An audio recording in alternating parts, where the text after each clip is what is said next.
In the providence of restoration through Noah's family, Noah was the central figure to restore the foundation of faith. The object for the condition was the ark. After building the ark for 120 years, in absolute obedience to God, Noah successfully restored the foundation of faith.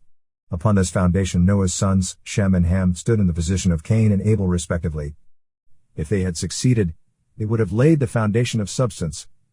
Ham, Noah's second son, was supposed to become the central figure of the substantial offering, just as Abel was in his family. But when Ham saw his father lying naked in his tent, he felt ashamed of Noah and took offense. After they fell, Adam and Eve were ashamed of their nakedness, and covered their lower parts. When Ham felt ashamed of his father's nakedness, he made a condition for Satan to invade their offer. Consequently, Ham could not restore the position of Abel. Since he could not establish the foundation of substance, the providence of restoration in Noah's family ended in failure.